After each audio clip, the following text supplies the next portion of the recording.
రెండే వాడాలి. ఇక్కడ ఈ పాలు వస్తుంది. ఇది వేద్దామా మీగడ?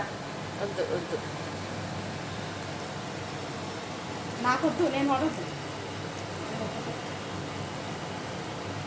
రైస్ వాడాలి.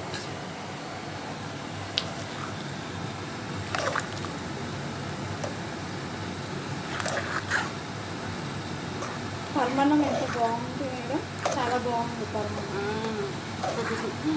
ఈరోజు వినాయక చవితి అని మా మేడం పరమాన్నం చేయించింది. పాలు వేసేస్తున్నాను, చూడండి. చూస్తేనే మీకు తినాలనిపిస్తుందా? మీరు కూడా ఒకసారి ట్రై చేయండి.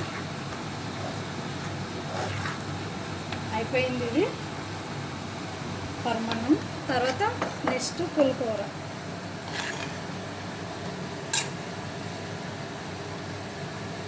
పులిహోర తర్వాత చట్నీ, చుక్కకూర చట్నీ.